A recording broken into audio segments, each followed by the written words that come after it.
Hey everybody. Thanks so much for being here. Today I am with Stacey Harmon, who is a friend of mine, a productivity expert, and like the queen of Evernote. You know everything there is to know about Evernote. So Stacey and I met, goodness, in 2020, February 2020. I remember this exactly because it was my first Austin Squarespace meetup. I was so excited to start doing them regularly. And if you remember 2020, you'll know that February 2020 was like one of the last chances we had to all get together. And but we stayed in touch, and we're doing meetups again in Austin. And Stacey and I were also just at Craft and Commerce in Boise, Idaho together, which is Convert or Kits, not Convert Kit anymore, their annual conference. And it was amazing. And we actually decided we were going to do a little video there. We recorded it in Kit Studios and realized that the technology was so good that it was beyond my ability to edit. So we're doing this again live, and glad you're here. We're going to be talking about just what it's like to work as a solopreneur and how to improve your productivity. So Stacey, tell us a little bit about what you do. Well, thanks for having me. I'm glad I could do this, and I can't believe I was so excited to just find you in the Squarespace meetup, because one of the things I am, and one of the reasons I like this topic is because I am self-employed, and so I wear all the hats. I did, please don't judge, but I did my own website, right? And I built it in Squarespace. So I'm like, I just need to get around designers who understand this tool and can help me. So it's been a great group. And if you're in the Austin area and into Squarespace, you should definitely join us. But beyond the website and managing my own marketing and all of the hats, I am an Evernote certified expert, and I have a community all around showing Evernote users how to do more with Evernote. And because, I mean, it sounds like it's an app specific community, and it is, but what we really do is talk about digital organization, digital productivity, and how your tool can support that. It just happens that Evernote's the tool. So over the years I've been doing this, I have noticed some patterns to what it takes to really be productive and professional as a solopreneur. And I thought I might talk to you about some of your Squarespace designer folks might find some value in some of my observations. Yeah, for sure. And you and I talk a lot about, organization and systems. And like you mentioned, a lot of people watching this video are probably creators or entrepreneurs. Many of them may be Squarespace web designers. So even if they aren't using Evernote, what are some of your general tips for all of us on increasing productivity? So one of the first things to keep in mind is it's actually not about your apps. Your productivity is not contingent on your apps. Your apps are tools that can help you, but you have to just acknowledge that 100% of the apps that you're going to use have constraints, right? They all have great features that entice you and have promise and can really transform your efficiency and your productivity. But they all also have these constraints. There's no perfect app out there. And so it's one of those things that if you're app hopping, you have a challenge, and that's a big productivity no, quite frankly, so it's just one of those things that you want to keep in mind, and a philosophical thing you want to think about when you make purposeful choices about the app. So what I thought I would do is, instead of talking necessarily about directly Evernote, I try to talk about 4 different things that I've observed, and I can kind of share how Evernote fills that role for me within that, and see how that goes. But the first, I've just kind of alluded to that, is pick and stick, right? So we have to have, when you're wearing a lot of hats and you've got a busy mind that's managing a lot of roles and you have a lot of things that you're thinking about, you need to pick an app that's going to really be your dashboard to your world. And there's a lot of great options out there, but there's got to be something that manages those projects that you run as a solopreneur. And because there's a lot of good choices, people have this I call it shiny app syndrome. Yes. Shiny object syndrome. They just go, ooh, this is going to solve it. Ooh, this is going to solve it. And they jump from app to app. That is killing your productivity. So if you think the app is going to fix your problem, you're misguided. It's about picking an app that has the most promise for you and then going deep with it. That's what's really going to improve your productivity, along with some of these other tips, like kind of blending them up. For me, Evernote was really that tool, especially at the time that I started, which was in 2009. It was really the only app on the market that offered this kind of functionality. And people think of Evernote as a note-taking device, but it's so much more. It's my project management dashboard. It's my first point of location for anything that's on my mind and I'm managing with my business, with my life. It's where I keep all my ideas. It's where I keep my tasks. I integrate my calendar with it. I run all of my projects. I run my community. I run a community for Evernote users, and my marketing ideas, my newsletter ideas, everything's in one spot. But I'm not jumping from app to app. I mean, I can tell you it's really appealing to look at what some of these other apps are doing, but it's so painful to switch. And you really can benefit better by going deeper and figuring out how it's better. You're better served to figure out what your end goal is and figure out how to make that app do it, as opposed to trying to find a different app that is the most elegant solution. Yeah. And one of the things, like when you and I spend time together, you're like, oh, let me look that up. And you're just diving right into your Evernote app. And one of the problems that I have is that let me look that up means, is it in my phone notes app? Is it in Google Docs? Is it in Asana? So I'm using different things, and it takes me time to find something because I don't remember where I took that note. So I love the idea. That's a great segue into my second tip. Okay, perfect. Yeah, it really is, because you hint upon something that I talk about in my newsletter quite frequently, is that knowledge workers spend 20% of their day searching for something. Right. Yes. And that's because we have a really fragmented world. It's very, very common because you get, you try this app for an isolated kind of thing. Right. And so your habits around centralizing and having a philosophy of picking and sticking, and then ideally centralizing as much information into that one spot. That's the philosophy that matters. And if you buy into that, what makes or breaks your success with it is your habits. Okay, so I'm sure you talk about this a lot, but your habits really, really matter. And one of the reasons I've chosen Evernote is because I can hold digital data of any kind. So you're talking often with designers, you have a lot of visual types of things. You can have photos, you can have screenshots, you can forward in emails, you can hold a PDF, you can type your own notes, you can put in tasks. There's no limit to the type of digital data it can hold. So you can benefit from centralizing it in one spot, and then if you can put it in Evernote, Evernote will index it so you can find it in Evernote. Okay, so that's the background. But now it's what's my habit to this? So if you're aware it can do this, I really follow something that a famous productivity guru by the name of David Allen said. He's greatly influenced my life, and I think he really has solved it. His book is called Getting Things Done, and the tagline is The Art of Stress-Free Productivity. And I think if you do what he says in the book, you have that. And one of his top elements is your brain is for having ideas, not holding them. Okay, I love this. I want to say it one more time. Your brain is for having ideas, not holding them. Because I feel like I walk around with this massive cognitive load all the time. Like, don't forget to do this. Oh, remember to do this. And, the grocery list, the work list, the task list for today, all of that stuff is just in my brain. And I love what he's saying there. It's just for having ideas, not holding on to all of it. So you're having the idea. You touch on it. The mental energy to hold on to all of that is a lot. And smart people tend to have an easier time with it, but then they get more, they try to take on more and more and more. And then prioritizing gets harder. And then you get older and things change and all this kind of stuff. So having a system that is your trusted system is kind of the complementary part of that statement for him. So his idea is your brain's for having ideas, not holding them. You have to get it out of your mind and into a trusted system. This is a habit.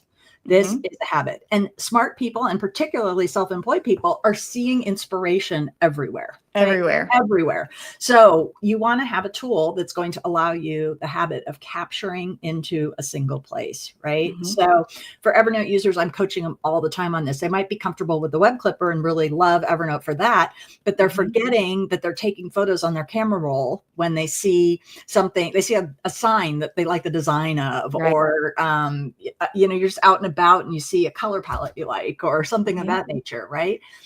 To instead take that and not have it live in your camera roll and put it into your system that you're later going to look at and use as your dashboard for planning your life has a lot of value, so, and links to websites that, you've designed, or resources Right. with clients, whiteboards, notes. You go to conferences, you get business cards, you take handwritten notes. Are you digitizing and centralizing those in Evernote or your tool? No. You know, Where is my notebook? Yeah.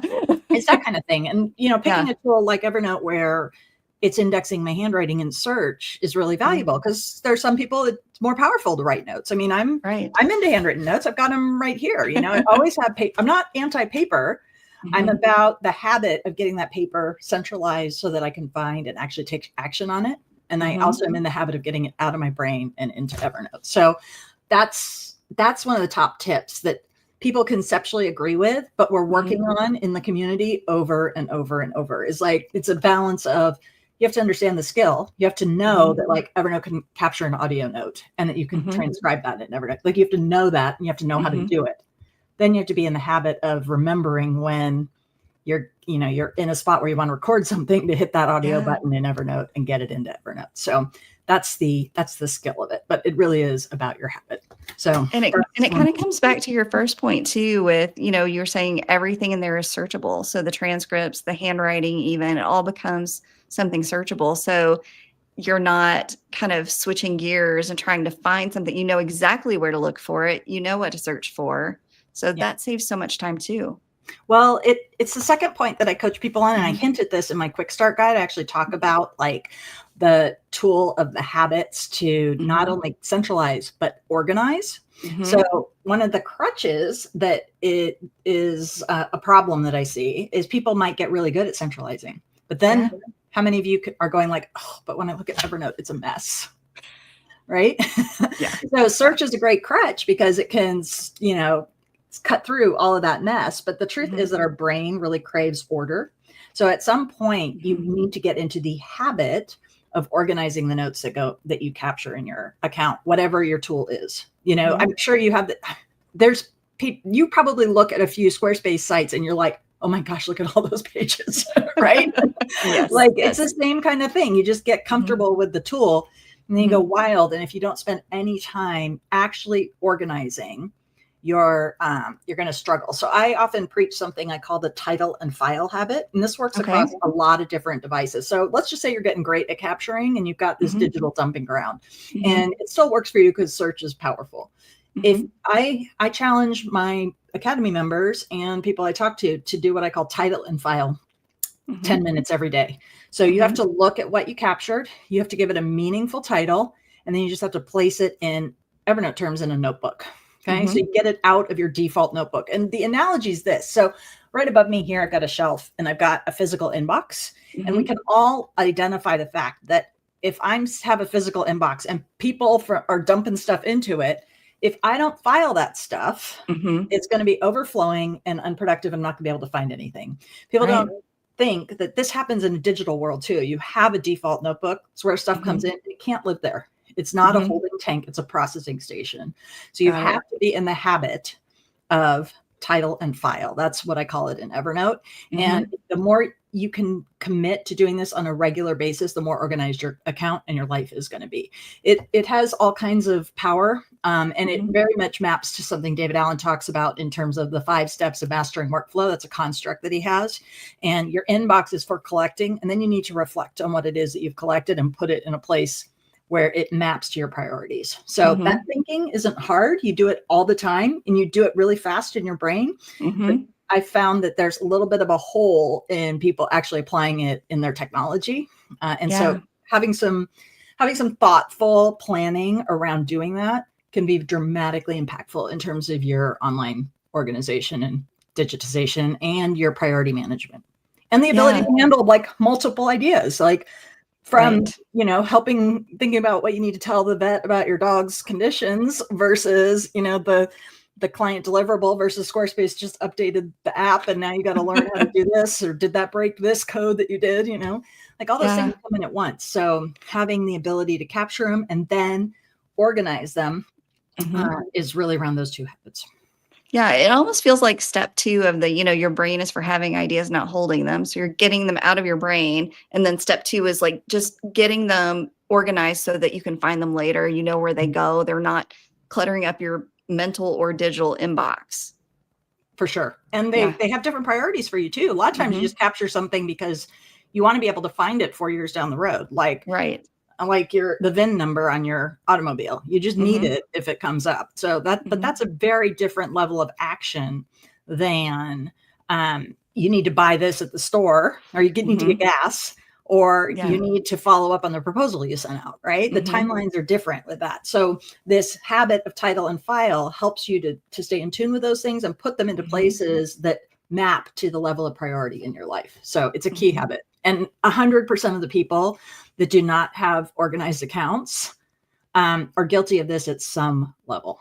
So it's just a habit. For sure. Yeah. No, I mean, like I said, I still haven't gotten to pick and stick. So, for me, this is the next thing that I'll need to do is really look at, once I pick it and stick with it, I need to get into the habit of dumping everything in there, but then taking that step to organize it. Well, they are really related too. And you've actually triggered something I want to point out as well. People who are prone to shiny object syndrome or the pick and stick fail. One of the benefits of switching apps is you get a fresh start and you don't have that overload. So you're avoiding that processing. That's part of the appeal. It's not that the tool's different. It's that you have a clean slate that isn't cluttered yet. And so you're just going to repeat the same problem if you don't get into the habit of titling and filing. And the good news is this is learnable. It's not hard. The thought process and thinking process of it takes seconds. And then when you get fluent in your skill, I showed people how to do this. I even have a web page that shows I'm faster at Evernote than you. I do the exact same thing, how a beginner user does it and how I do it. And it's just about your habits getting sharper with the tool that you choose. And it becomes part of your life, but it works. It keeps you organized. Yeah. And it saves you so much time because if you stick with one tool, like you said, you're just going to be like you become an expert at using it. You're going to get faster and faster. It's less time. Yeah. Yeah. And I don't have to worry about remembering things. I just know it's in Evernote somewhere. So yes. Yeah. Okay. So you want me to go on to tip 3? Yeah, absolutely. So the next thing that I think really is key to understand is that you don't need more time. You need more focus. So a lot of people think they don't have enough time. But David Allen, again, points out in his book, we all have the same 24 hours. Einstein, Mother Teresa, Oprah, and me. Okay. We all have the same 24 hours. So you don't need more time. You need more focus to move towards the goals that you want. And the truth is your focus is about habits. When I read that, I thought, oh, that really mattered. That means something to me. That's right. I have the same amount of time as everyone else. And there's a lot of things that build focus. Focus is a habit and a skill to develop over time. I can tell you some of the things that I see work the best and that I've gone through in my own use. Number one, it's as simple as notification management. Phones and computers and apps these days are designed to interrupt you. Okay. So you have to figure out, you have to make a cognitive decision about what you want pushed to you. And that puts you in control. Okay. So you really want to think through that. And that's a pretty easy thing. You just sit down for a couple hours and turn off all the notifications and then turn on the ones that you need, or turn the bell off, make it visual, be making some thoughtful decisions about that. Another thing that I do that works really well for me, and we do it even inside my community, is we work online together in Pomodoros. So we work in 25-minute chunks. The Pomodoro technique has been shown to be very effective. You go through a process of understanding how to eliminate distractions, both internal and external distractions. A lot of people underestimate the reality of our internal distractions. You can be, how many of you, you're working away and you're all of a sudden obsessed with the fact that you've got to go get a manicure? Yeah. Has nothing to do with what you're doing. You're just looking at your hands on the keyboard and you're like, I've got to get a manicure. And it's I've almost stood up and left my office to go get a manicure.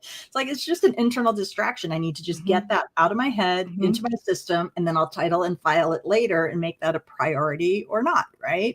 So I tell myself, look, you can deal with that in 25 minutes. I log it in Evernote and I then deal with it at the end. And it helps create focus and movement on what's in front of me. So I find that really important. And when I combine it, like I said, with community and co-working, there's some research. Have you heard the term body doubling? Yeah. So when you're doing the same thing as someone else. Yeah. And I call it productivity is contagious. Yes. Right. I like so that. If we're all sitting there working together online, you can see that. And it's peer pressure into moving forward. In a good way. In a good way. Yeah. But the science behind it is called body doubling, and it works really well. It's got that kind of research that's come out of the ADHD community. Yeah. And they're finding that it actually can be really powerful. So there's a lot of, we do that inside my community. I'm part of a community that exclusively does that. Like I can log in and do a Pomodoro with with people from all over the world at any time of day. And that helps my productivity quite a bit. Yeah. And I loved what you were saying too about the notification management in addition to that, because I feel like there was, and I'm going to get the study wrong, but I think it was from Stanford. And they were saying that whenever you're interrupted, it takes at least 7 minutes to get your brain back on track to what you were actually working on. So, if I'm alerted every time I get an email, goodness no, I would be like alerts all day. So I have that set so it's not a push notification. I have to go in and actually check my email. I have it set up so that only texts from certain family members will get through when I have my do not disturb on. So it's really, narrowing down what can interrupt me to just the most important things has been incredibly helpful. So I love that you were talking about that. The Pomodoro method, I find so helpful as well.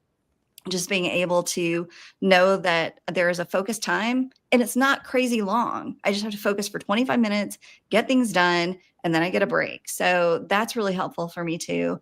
And body doubling, like you said, with the ADHD community and neurodivergent community, finding that is so helpful for folks to just continue to keep working and not get interrupted, because there's somebody else working too. And they're not, making a grocery list or, petting the dog. They are actually working. Yeah. So I love. There's skills you can develop, and but you constantly work on them. It's easy to slip back, but it's really, really helpful. I find that this is one of the reasons I think community has become so powerful, is because we are really benefiting from like the human interaction that provides, and it has a powerful productivity implication. So I find those are the basics, but I think that once you master those, like there's usually, you want to look for choices to increase your focus within the app that you choose to. So this is another reason that I really like Evernote, because I have something like I've structured it to be distraction free for me. Right. So I open notes in their own window so that I'm not seeing the rest of the screen, so that I'm working on just that project. They have things like collapsible headers and sections, so I can keep things tight and accordion down and only open the section that I'm working on for specific types of projects, typically writing projects, that kind of a thing. Yeah. I've used tasks, and I use them in a tray where I can focus just on what's due today and what I've defined as my priorities. So there's lots of ways I can personalize how I work within Evernote, which is another reason and another topic that I cover like extensively inside the academy with people that join, right? Is like, how can we personalize it to the way that you work so that you can get the most focus and quickest access to the things that you do most. So looking for those opportunities in your app can be really, really helpful. I love that. Just, ways to minimize distraction, even within the system that you choose to work in. Yeah, for sure. Yeah. All right. Ready for number 4? Okay. I know that you like this one.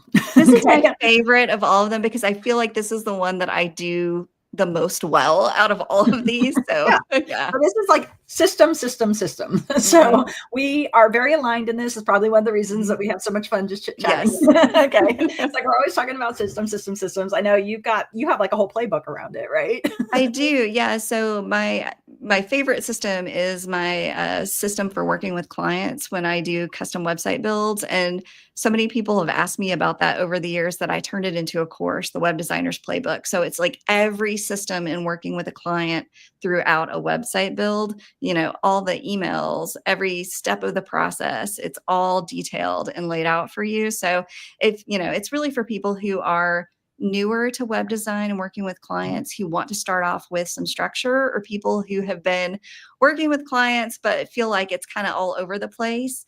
It provides a really nice structure for them. And it's not meant to be, you will do it this way forever. It's meant to be, this is a great starting point, and then you figure out where to dial it up or dial it down based on what you do with your clients. Okay. So that's the tip that I want to harp on here, is because systems are key.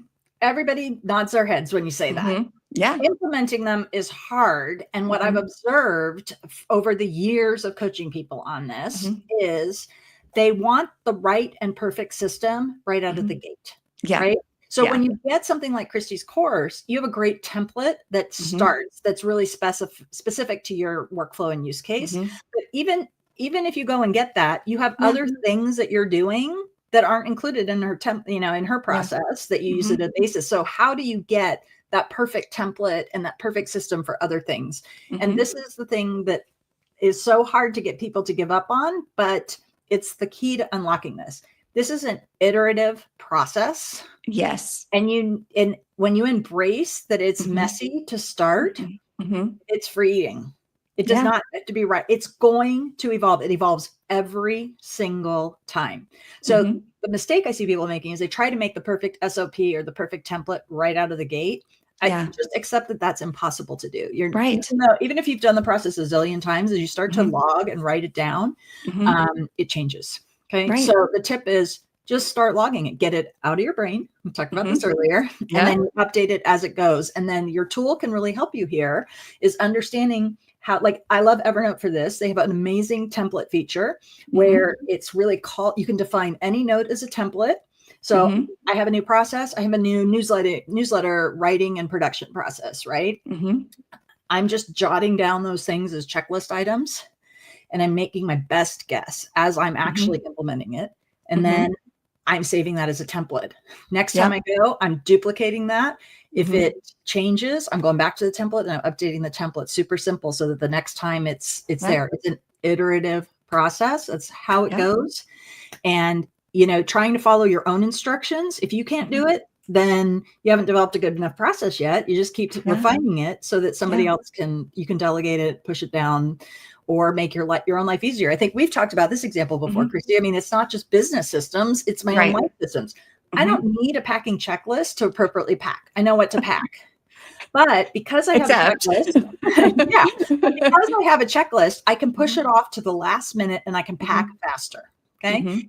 And then you throw emotion into things, which this happens all the time. You got a client screaming at you and that changes the dynamics. In my case, with my packing checklist, we had a funeral to go to and I needed to go overnight quickly to another location. I walked out of the house without my cable bag for my computer to run my business from the road. Like it wasn't on my packing list because I never go anywhere without it. Like it's just part of what I do. But when emotion and urgency hit, I forgot it. So what did I do? I came back. I put it on my checklist. It's at the top of my checklist. Because if I have a credit card, my phone, my computer, and my cables, I can really operate my business from anywhere. That's another reason I love Evernote, by the way. That's what it lets me do. But it's this system and it's iterative. So even if you have a really great system, once you find that exception to the system, you log it, and you can log exceptions. You can say, if this, then that. It's like, you just have to log it, and you got to get it out of back to this habit of getting it out of your head. Right. And just do it. And it's so much easier than people think it is. I think it's hard when you're getting started with the systems, I think. And I can really identify this with this because I have, if you know me, I've got checklists for everything. I've got a pre-launch checklist for websites. I've got, client process checklist. I've got all these different checklists that I use, but it was really painful when I was doing the pre-launch checklist. It was so painful for me because I was going through a client build and I was like, okay, here are all the things that I need to make sure are done on the site before I launch. And just taking the time to get it out of my head and written down that first time felt so painful because it felt so slow. It felt so slow, but I cannot tell you how many hours, days, weeks, months that has given me back over the years of using that pre-launch checklist. So if you are a Squarespace designer and you're watching, I'll drop a link to that checklist below so you can grab that. I've also got a list of all the tools that I use, a designer toolkit. I'll drop that below too. But it's that kind of feeling in the beginning. It's just like, oh, it takes so long to write everything down and get all the steps down, but it saves you from reinventing the wheel. And you also like your cables, like you never lose that. It's always there on the list. You're never going to drop the ball on a client project when they, share their website to Facebook and realize you didn't set up a social sharing image because it's buried in the back end and you forgot about it. If it's on the checklist, you've got it done. So it makes you look more professional. It's saving you a ton of time in the long run. So yeah, I am all about the systems and checklists. And I mean, as I'm hearing you explain what the pain point is, which I observe all the time too, it's really similar to the title and file habit. It's the same resistance, right? It's the same resistance to doing it because it feels like it's slow and takes more time. Yeah. But it really is just shifting the pain. It's taking and transforming this anxious energy about and that it takes to remember and to, meet your standard and shifting it to something that you can control. And it's well worth those seconds that it takes to log it. And it doesn't have to be pretty. A lot of people want it to be pretty. I tell people to we talk a lot about how to make your notes look pretty in my academy, like emojis, what color, what default fonts do you want? Like, how should you bring it? And we do these things, like you can paste images in there to make it like a pretty banner and stuff like that. But it's the last thing you should do. Right. Just get that list representative of what you're doing and then embellish it and make it pretty. That's going to have wonders. And coming back to thinking about what tool you use. And again, this is another way to make things deep. It's like, especially self-employed. I mean, I don't have employees, but I am working with vendors, right? So there's like a lot of SOPs and things that I can document in my business that others can, a virtual assistant can really help me with, right? So even if they don't use Evernote, there's a way for me to share those things with them so that they can, and it's effortless and easy, right? So I would advocate you pick a tool when you are self-employed that has this ability to collaborate built and baked into it, because that's going to really impact your ability to scale as you embrace these systems like methodology, right? So it's another thing that I advocate people think about when they're picking their app, right? So, and another reason why I've chosen Evernote. So I just want to quickly recap your 4 tips for productivity and professionalism. 1 is pick and stick, which you just talked about, like pick a tool, stick with it, stop changing your systems and starting from scratch over and over.